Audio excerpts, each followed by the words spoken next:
abakunzi b'amahoro. Abakunzi b'amahoro ni ikiganiro mutegurirwa n'ishirahamwe Transworld Radio mu Burundi, ifashwe mu mugongo n'umugambi Christian Initiatives for Peace CIP mu Burundi. Kaze mu kiganiro abakunzi b'amahoro. Ndakora mu kijenshi mugenzi mukuta kyo kiganiro abakunzi b'amahoro.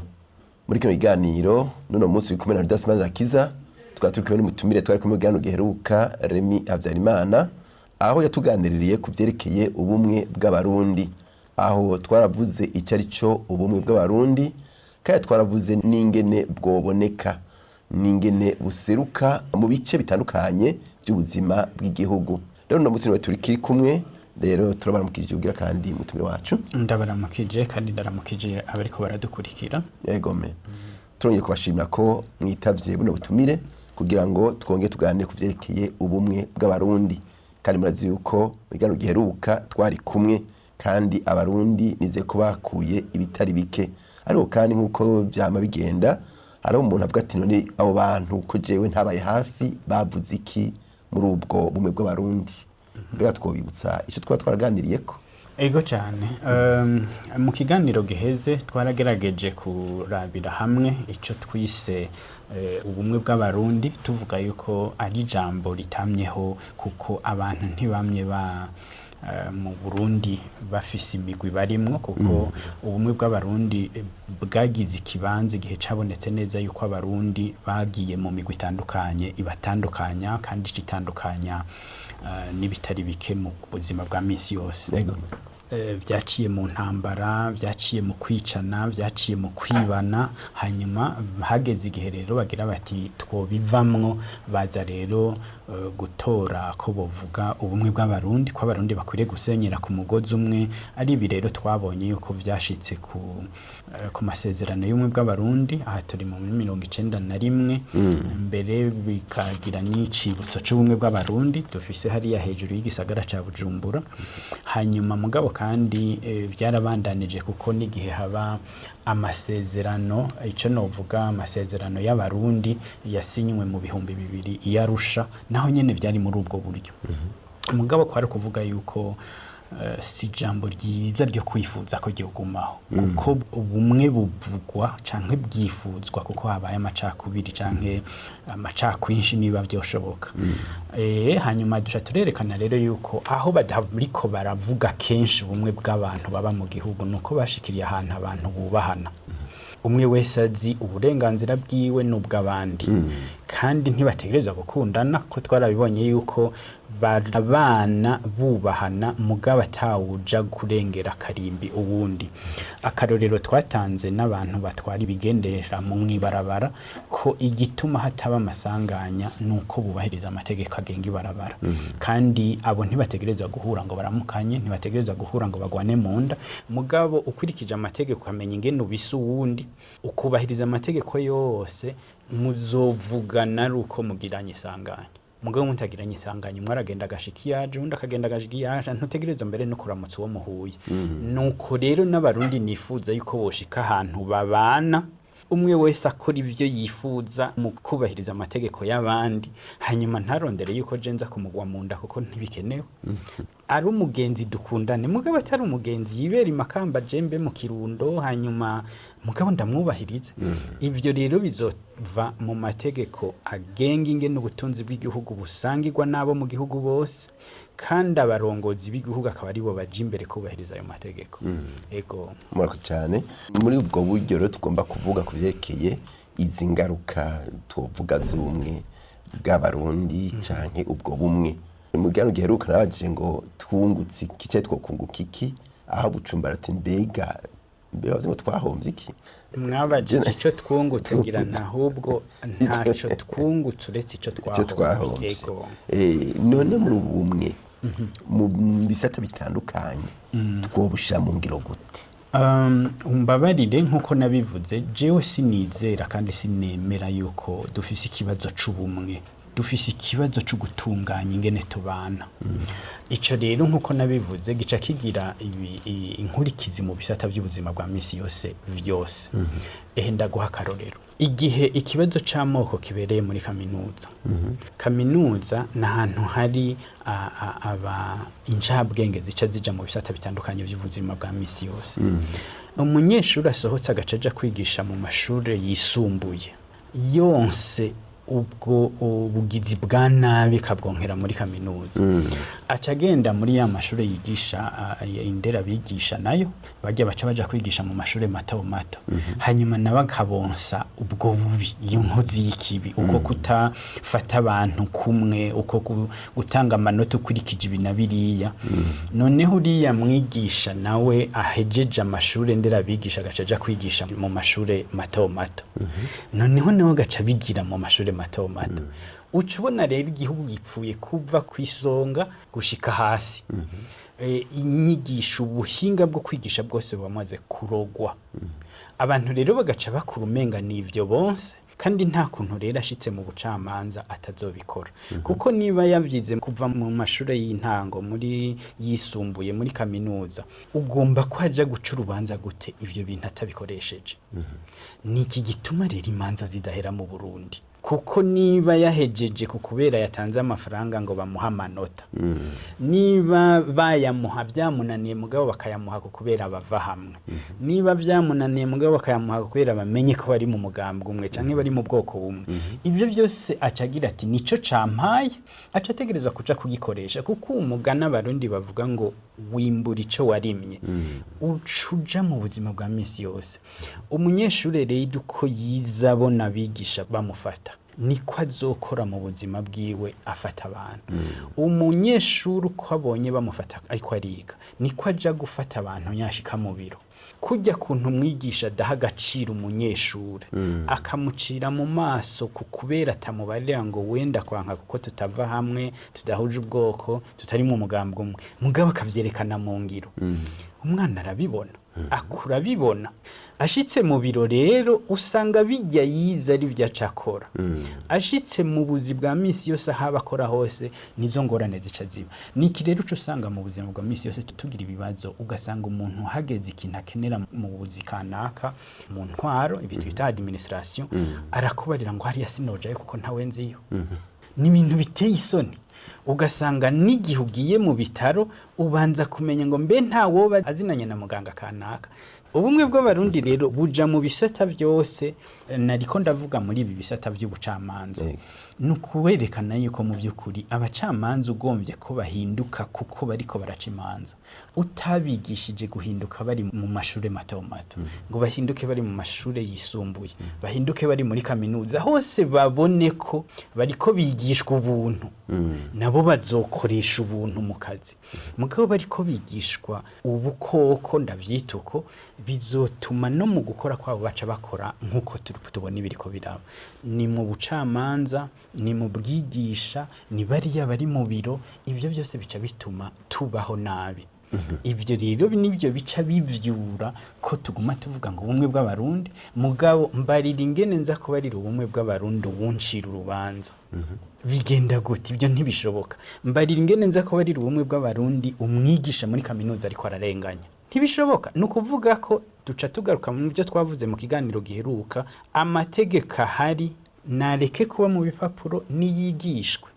Uwo munyeshuri abone ko arenganijwe akandi amenye naho yitwara kandi uwo mwigisha bamuhane. Uwo muntu yaje gucirirwa urubanza akabona ko umucamanza ahengamye amenye itegeko rihana uwo mucamanza kandi amenye uwabibarira kandi bamuhane. Mugabo wewe kumbure uzi byinshi urumva umucamanza yapfunzwe yagirizwa n'umuburanyi ko yaciye urubanza nabi. Urumva umuganga mu Burundi yapfunzwe yagirijwe n'uwaje kwivuza ko yakiriwe nabi. Ivyo byose rero si benshi mugabo urashaka kumva ari nk'umwe babiri ukabumva. ivyo ni bimwe biba vyabaye bimwe mu gifaransa mwita flagrance no kuvuga ni babandi wasanga ngo yanse kwakira umuntu akamushiraho ngo rindira ndaje agacapfiraho nuriya usanga umwigisha yakubise umunyeshuri agacapfa canke agacakomereka bikamenyekana ubwo nyene mugabe ivyo ni bike ni nabi tugereranije n'ivyo tubamwo mu buzima bwa misi yose ivyo bica bituma rero jewe kuko nzi ko atategeko rimpana mu kazi kanje nza gukoresha kagatima muntu kari muri jewe no kuvuga nza kuraba uwuje mbega turahuje ubwoko turahuje umugambi ndamuzi canke sindamuzi uca humva ko abenshi baza nabatinjira muri iyo migwi none ninakorera neza uwo duhuje urumva ko ubuzima buca bumera nabi cyane kandi ivyo bigaca bituma je mpejeje gukorera ico kibi muri aka gace nkoreramo nanje nza gukenera uwundi ari hajya agaca nyakira kumwe nakira nico gituma ukeneye ibintu mu biro namaganya ku barundi kuko agira ati dosiye nari kugira umunsi umwe mu minota mike nkaza ndayizanye bisaba ko mbanza guca kuraba uwo bazinanye nuriya ndamusabe ko yoja kumumbaririra nibiki ivyo bikagutwara umwanya usumba akazi wari kurakora bigaca bibi bibazo none ndaguciremo gatoya ivyo bisaba ubumwe canke ivyo nukutamenya ico tujejwe nukutamenya ico tuba turakora hanyuma ikindi uwo muntu agiye kwa muganga akabanza kubaza ngo mbega hariya ariwo tuzinanye nibiriho cyane n'ubwoba yarimye muri we buguma bumwereka kumenga ntagihinduka ntakirahinduka ni bimwe rero nako ndakubarira ngo ubumwe bw'abarundi bukenewe kuva mu kuririmbwa bukaja mu gushigwa mu ngiro kandi ivyo bisaba abari mu bibanza vy'uburongozi kandi ivyo bica kuri za nzego zose twavuga ni habanze haba kumva ikibuze mu barongozi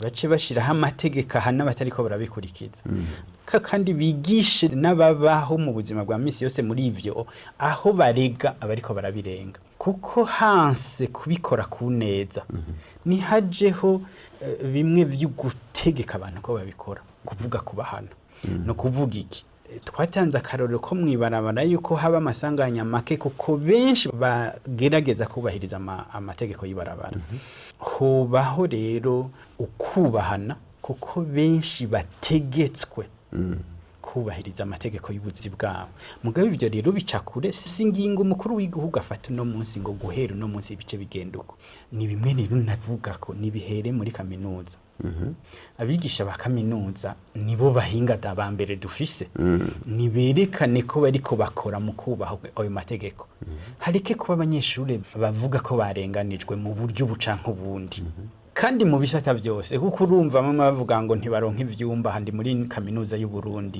kuko kubera bisigaye bigiga ukuntu abandi kumva ngo bari baronse amanota ya mugaba abandi baronse bimwe bwita bourse ntibabironse kubera ibi nibi aho ni mu bushikiranganje bumwe mugabo ubwo nibwo butwigishiriza babaca baja muri bya bisata bitandukanye mbarira uwo muntu yarazi yuko yaronse bourse yo kuja kwiga i Buraya nakarorero yego mugabo abari nyuma yiwe nibo bagiye wewe ntagiye ategerejwe kwigira ngaha yarazi ngo agiye kwigira hanze kandi ntabwo mugafise nta na kimwe gitumye cisigura ko atagiye atari kubera yazize icari noneho we uciye umusaba ko aja kwigisha mbi ugomba kwigisha neza gute anezerewe gute acarabico yazize nico aja gukoresha muri iriya shuri agiye kwigishamo niyo yaja guca imanza nuko aza gukora niyo yaja mu gisata ico arico cose ico kintu wamubivyemwo hategereza kuba ibintu bituma ico kimuvamwo kugira ngo azokore neza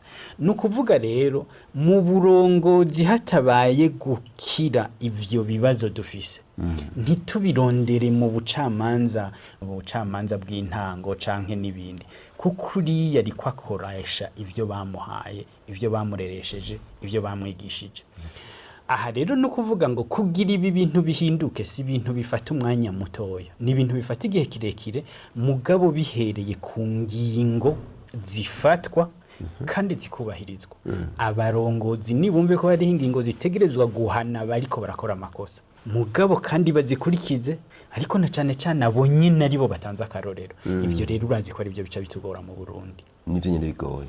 Ego nivyo bigoye kubera umutegetsi w'uno munsi hari aho usanga ari umutegetsi kubera yarenganijwe muri kahise.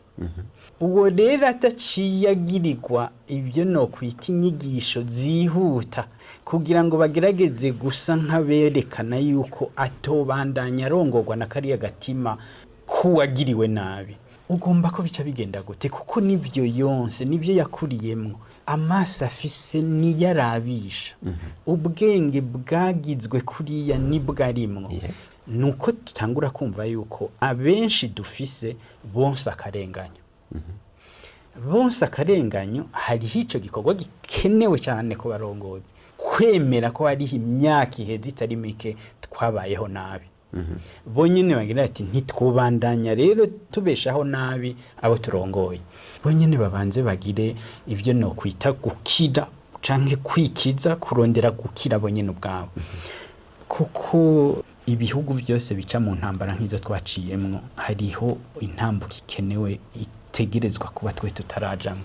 Ni intambuko yuko abantu bose canke abenshi bashoboka baca ahantu kugira ngo bafashwe kubera ibikomere bagendana. Mugabe ico nituragishikako kandi sinzi igihe tuzogishikirako kuko benshi baragwaye batazi ko bagwaye. Umuntu rero agwaye ugasanga niwe ugiye kurondera kwinyishu y'ibibazo ufise.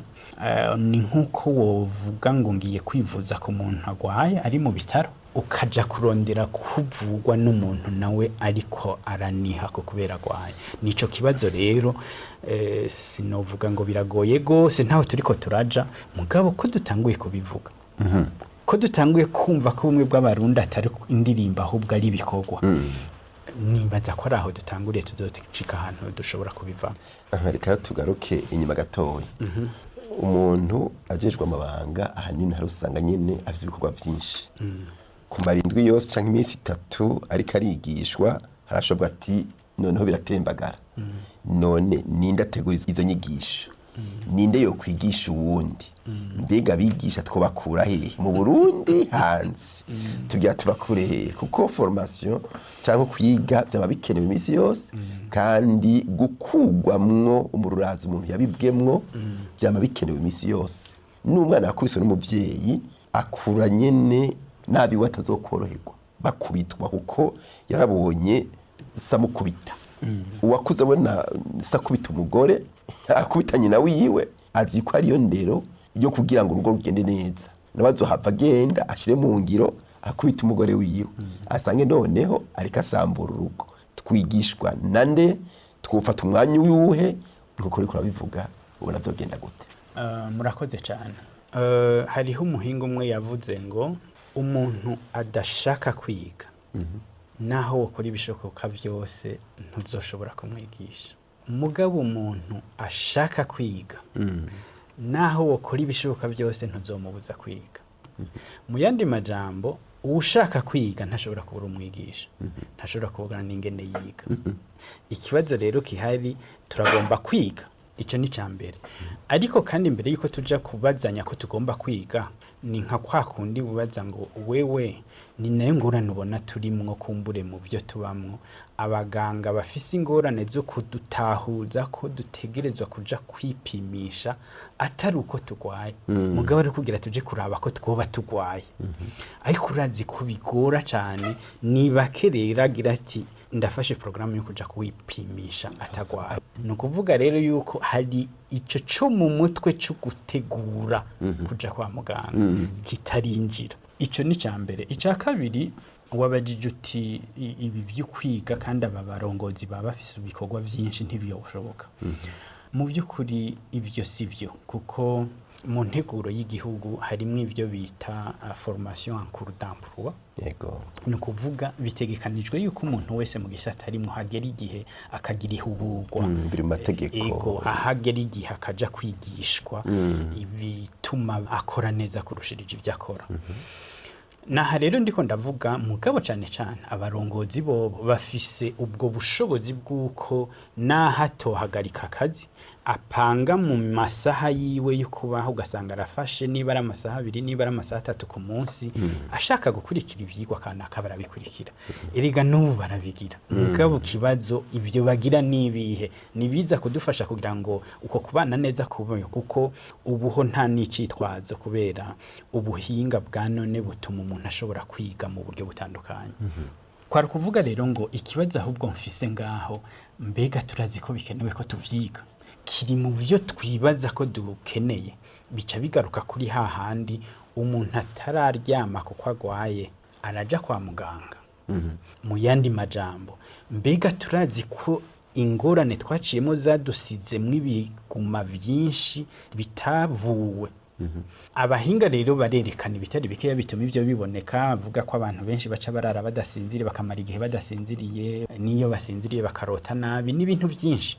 mugabe inzoga nyinshi ego baca banywa inzoga nyinshi canke ibiyarura mutwe kugira ngo arabe ko yosinzira mugabo bigaruka hahandi ko nuwaca asinzira gacarota ibisumba bimwe yarimwo hanyuma ugasanga arushe kabiri ariko rero ikibazo sico ikibazo cane cane nico mbega arabona kwivyo ari ngorane y'ingwara ivugwa ico ni cambere ca kabiri nuko ahubwo kenshi benshi baca babona ko bibasubije muri vya bihe bibi babamwo ahubwo ico bokora nukwihora akihorera ku mugwi canke kubava mu mugwi wabariya bamukoreye biriya byatumye aba muri izo ngorane mu majambo make ngaruka hahandi dutegerezwa gushika ahantu abarongozi batahura yuko kugira abantu babane neza ni integuro ya politike itegura ingene abantu basangira ivy'igihugu neza ivyo bivuyeho ibi by'ubuhutu n'ubututsi n'intara n'imigambwe bigira ikibanza gito cyane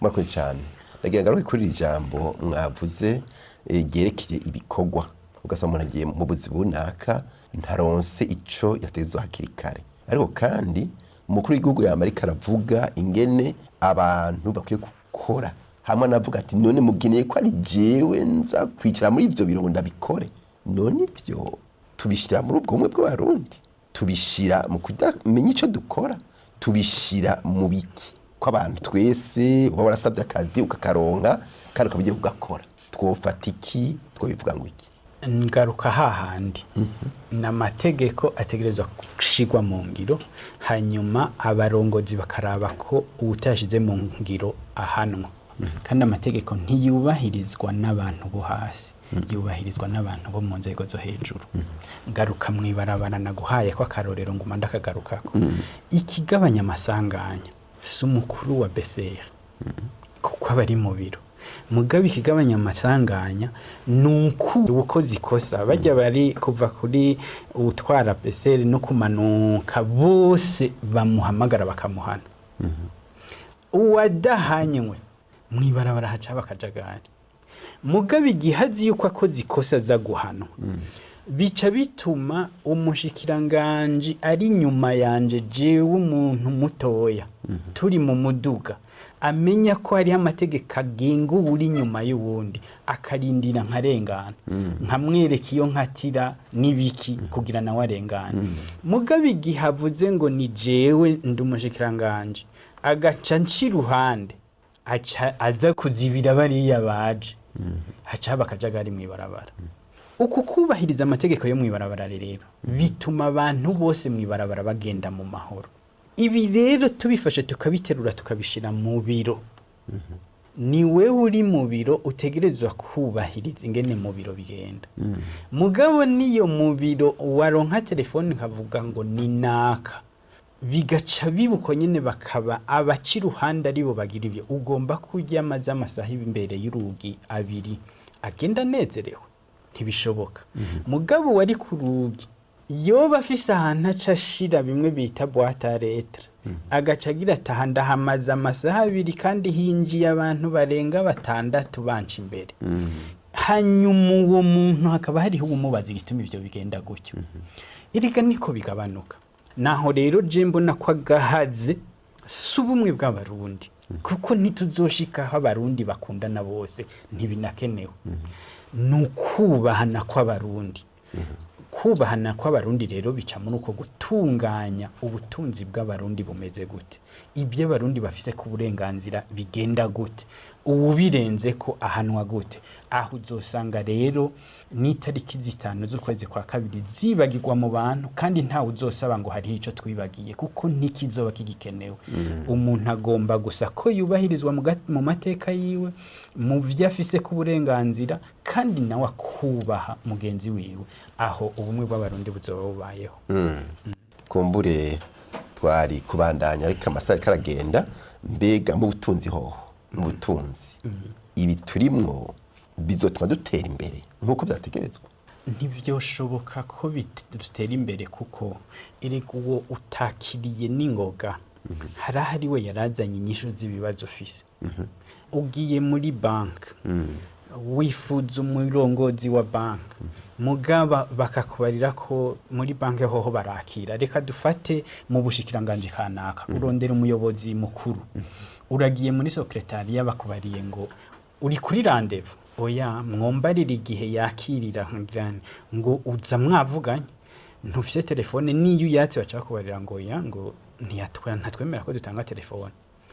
Ubu hoho urabona ko biriko biroroha, hariho bamwe abarongozi canke abayobozi bacu bazitanga canke zigatangwa, mugabo hariho abamaze kuvuga yuko zijya zitangwa kenshi zititaba. Ariko dufate yuko zitaba, ibaze rero yuko umuyobozi mukuru ashobora kuba afise ibibazo by'amafaranga muri ico gisata ariko arakora. Hakaba hariho gukorera muri ico gisata muri ibatwita ngo abigenga canke abakora ivyabo, yarazanye icagira ati dukoze gutya mwe mwungukuku nanje nzokungukuku, mugabo secretary ikamuhagarika canke abo ntibemere ko avugana nawe. Ko kubera iki ngo nta rendez-vous afise canke ntibayaje kuri telefone canke ntibazinanye. Ibi bintu kera vyarigishwa mu mashure. Ababa bazi ko bazoba kuri reception bakaba bazi ingene bubaha baje, bakira abantu mu rufasoni, bamubaza mu rufasoni bakamwicarika bakarira. Mugabe ibyo urabona bisa nk'ivyaheze byose. Kubera iki? Nuwo yakira abantu ashobora kuba atizi ingene bakira abantu, gusa hari ko kwazi yuko yashizweho nuwo bava mu bwoko bumwe canke mu mugambi umwe canke mu ntarimwe. Nico rero gituma nawe acambira ati najaha kubera iki, nico nshira imbere ya vyose. Urumva rero ibibazo bica biba vya bindi, ugasanga rero ntaho turiko turava kandi ntaho turiko turaja. Tugira iki? Amategeko. Murakoze. Kandi yubahirizwe. Habeho n'ibisata bijejwe kuraba ko amategeko yubahirizwe, ko wakoze ikosa ahanyo. Murakoze cyane. Ego twajya tukengurukire umutumire wacu Remy Habyarimana kwiganiro ciza aduhaye. Nize ko barakora dukurikirana by'ukuri ibi ntitubivuze ngo hariho twe turagiriza, ariko umwe wese ahatumbereye akwiye guhaguruka kumva yuko gukora, gushira imbere ineza y'akazi, gushira imbere mugenzi we, kunyarukiriza umuntu kugira ngo aje mu bindi bikorwa yarajejwe, ni kimwe mu bikenewe kugira ngo abantu batera imbere kandi abantu bumve batekanye mu mitima yabo. Ntitwonse abantu amaberebere twonse, ariko by'ukuri twonse ayagezweho yo kuva muri kahise tuja mu iterambere rirama nk'uko bibereye kandi nk'uko bikwiye. Rero turabakengurukiye. Ndabakengurukiye namwe kandi ndakengurukiye abadukurikiranye mu kiganiro cacu. Murakoze cyane. Nizi ko nawe warikora turukurikirana wakoreho ivyigwa bitari bimwe kandi nawe ugiye kubishira mu ngiro. Rero Ndasmana Kiza mwari kumwe n'umutumire wacu Habyarimana Remy. Turabakengurukiye, turabasezeye nawe utaha. Rufise ikibazo cyo wunganira telefoni 71 amajana 24 197 canke ugakoresha 69 amajana 499 amajana 619. Urashobora kudusanga naho dukorera n'imirohero ya mbere ibara ryitiriwe Gerard inimero 27. Ico cari ikiganiro abakunzi b'amahoro mutegurirwa n'ishirahamwe Transworld Radio mu Burundi, ifashwe mu mugongo n'umugambi CIP mu Burundi. Ukaba nawe ugomba kutubaza cyangwa kutwunganira, ushobora kutwandikira cyangwa ukadutelefona wanditse ukoresha agasanduku ka posta 1140 i Bujumbura, canke email twrburundi@gmail.com canke naho ukatwandikira ubutumwa bugufi kuri telefone ngendanwa inomero 79 387 199. Iyo telefone urashobora no kuyitwandikirako kuri WhatsApp. Mu masaha y'akazi urashobora kudutelefona kuri 22 24 26 57. Tukaba tukwikibanuye naho ubutaha.